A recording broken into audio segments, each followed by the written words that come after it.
first recipe, chocolate moist cake. Ito yung pinaka-favorite gamitin ng mga bakers as base cake in making fondant cakes, black forest cakes, and many kinds of cakes. Mga ingredients na gagamitin natin. First, we need 260 grams all-purpose flour.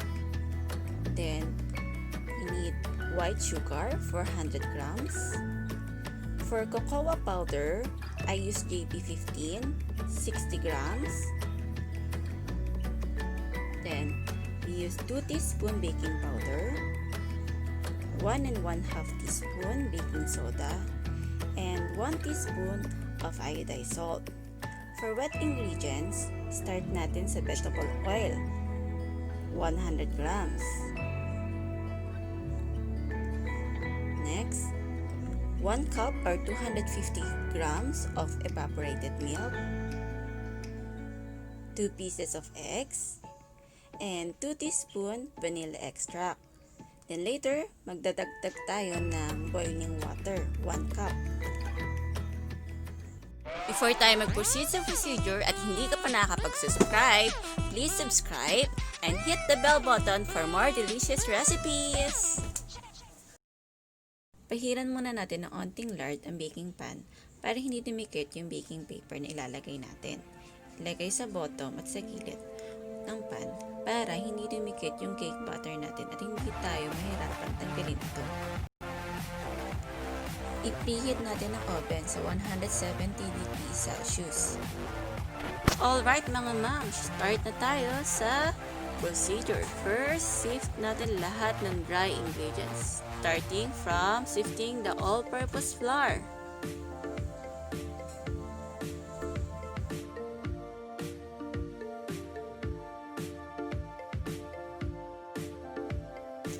Once we're done,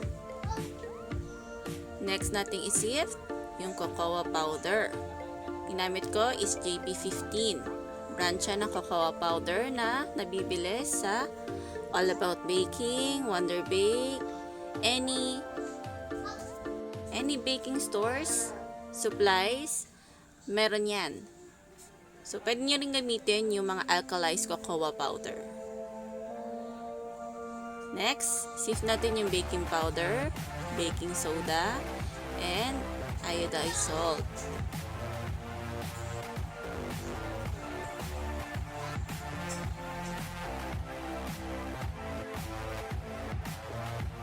Then, sift na natin yung white sugar. Kailangan natin i-sift yung mga dry ingredients para maiwasan natin na contaminate yung ingredients natin from UFO or undefined foreign object. So, yun pala ibig sabihin ng UFO.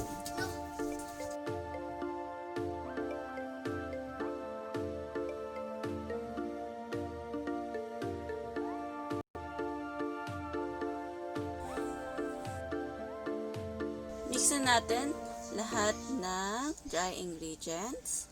Gamit tayo ng wire whisk. Or pwede tayong gumamit ng electric mixer para mas mabilis.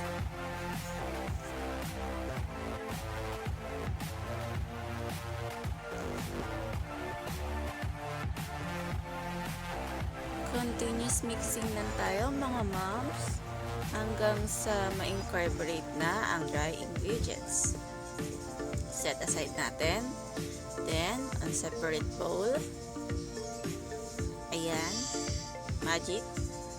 So, ilagay natin yung vegetable oil. Tama. Next, yung ating evaporated milk. And then, 2 pieces eggs. 2 pieces lang.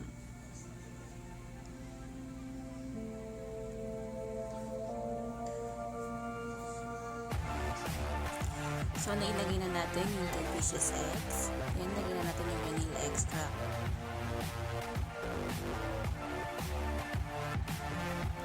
Mix na natin siya gamit ang wire whisk.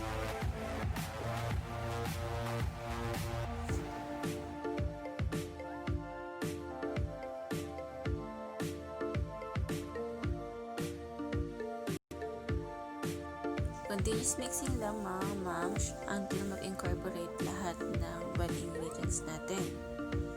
Then, start na natin i-mix yung wet and dry ingredients.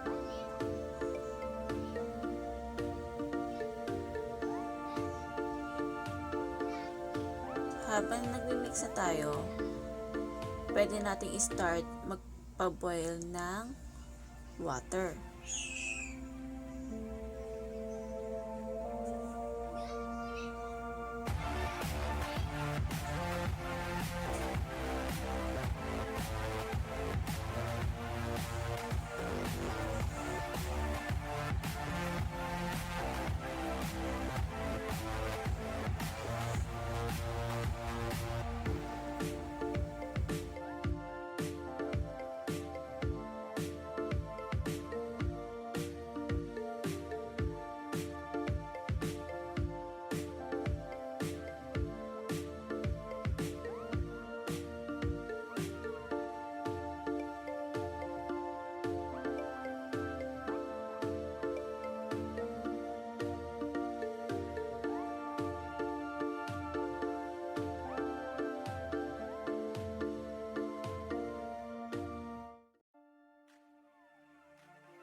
Add to mix 1 cup of boiling water. Mix natin siya hanggang mag-incorporate na yung cake batter natin.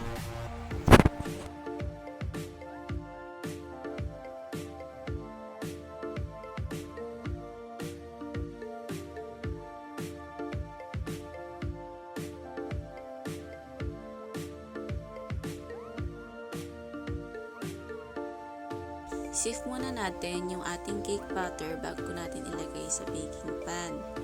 Mahalaga na maisalang muna ang cake batter para mag-grind pa yung mga buo-buo, yung hindi na-mix masyado, maihabol pa, at hindi maisama yung other undefined foreign object, yung sinasabi nating UFO.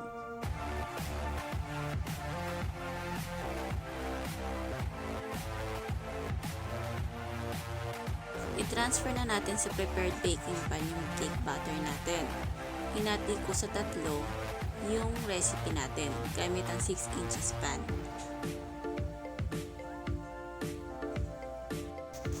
Lagay na natin sa oven ang i-bake nating mga cakes, chocolate moist cake.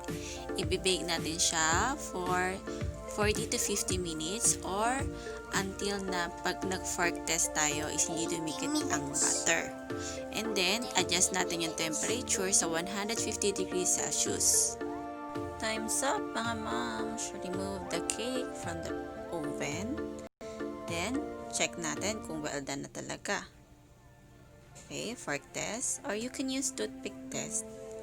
Basta wala lang matitira, malinis yung toothpick niyo once you insert. Pero yan okay lang naman kasi hindi lang siya basa.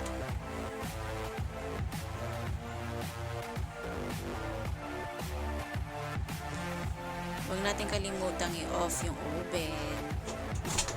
Then, palamigin muna natin sa cooling rack ang ating cakes.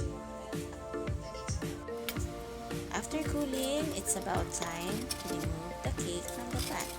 I use spatula to help me to remove the cake from the pan. Remove the baking paper. And done!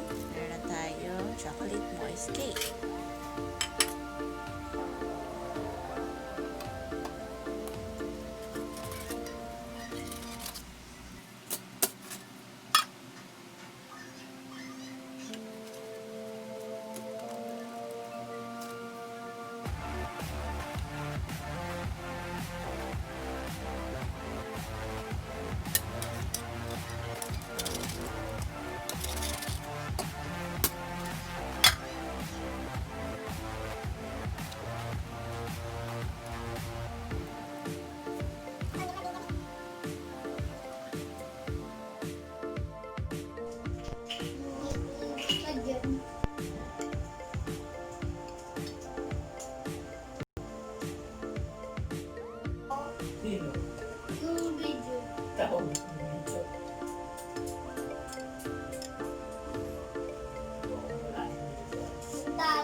Yun lang.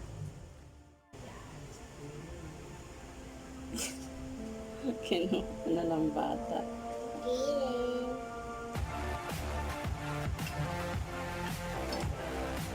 Ang bata ka dyan. Diba? Kumain ako. Sarap ba? Aba. Favorite mo ba yan? Aba. Yan, favorite ng mga kids, lalo na ni Liam, yung ating moist chocolate cake. Very rich in chocolate. For more delicious recipes, please don't forget to subscribe. Thanks for watching.